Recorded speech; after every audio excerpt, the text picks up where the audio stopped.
Let's talk about the Kyle Rittenhouse verdict. The trial is finally over. The jury came back. Well, we'll take a look at the clip as the jury comes back. A very, very dramatic scene as this teenage guy hears his fate read to him.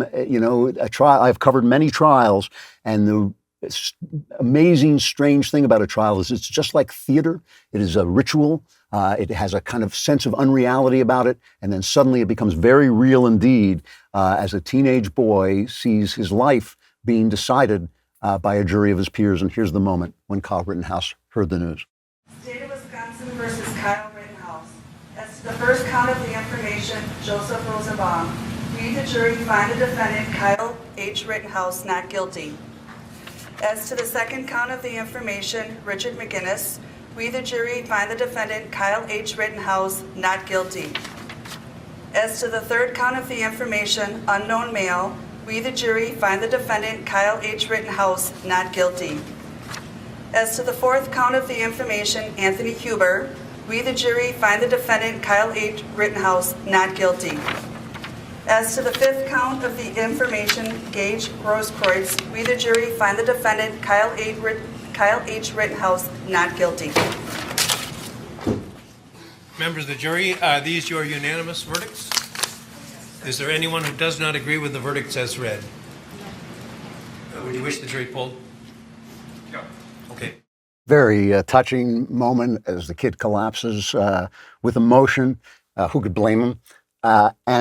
This hinged on a very, very complex piece of law, which is that when a child rapist attacks you, you're allowed to fight back. I mean, it was so plainly, it seemed to me, self-defense. And I'm very, very slow to question jurors, even when they come back with verdicts that I didn't like. In the Derek Chauvin case with the George Floyd, I did not think Derek Chauvin, I thought Derek Chauvin was committed an act of bad policing, but I don't think that was a murder.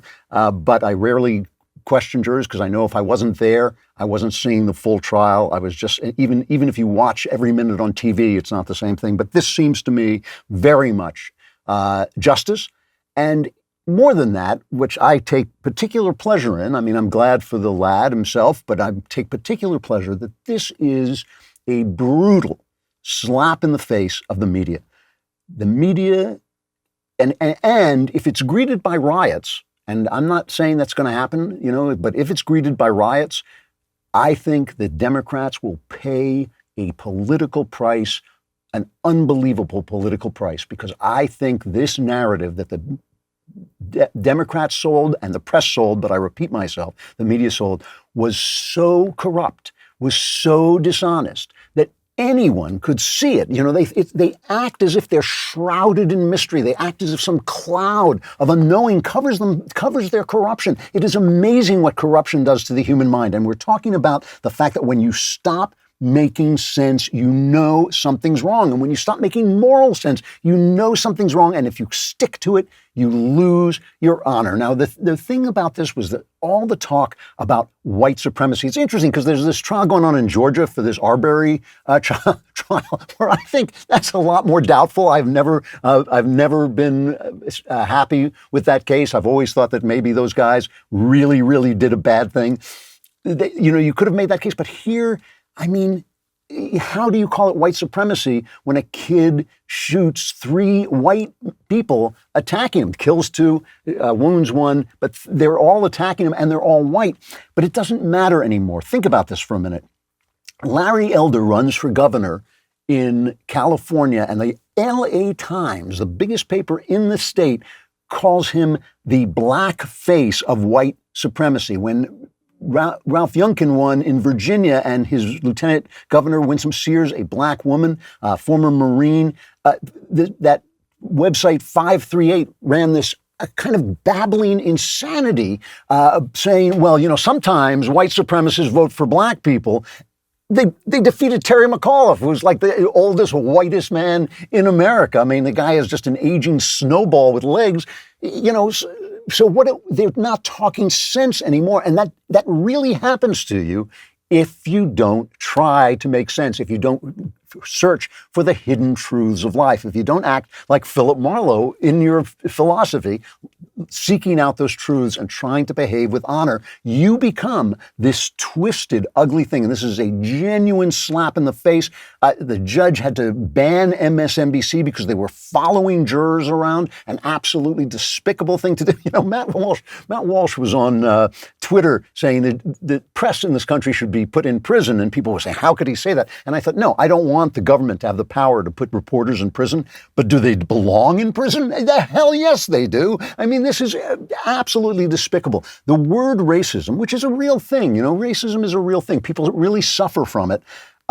If you banned the word racism, you remember those old Charlie Brown cartoons that were on TV? If you banned the word racism, the left would sound like the adults in Charlie Brown. It sounded like this. Because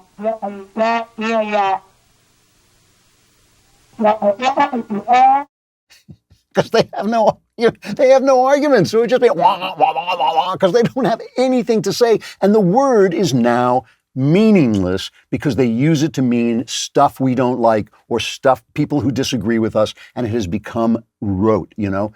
This is part of the reactivity of politics, which I don't like, and I don't like to see it on the right. I don't like it when the right people got mad at me because I said I don't believe Kyle Rittenhouse is a hero. I don't believe a 17-year-old who goes into a violent situation with a rifle, untrained, he's not a military person or anything like that. I don't believe that's a hero. I believe that was an unwise thing to do, but it's unwise to walk down a dark alley at night. If someone mugs you, it's the mugger's fault, right? Even though you have been unwise.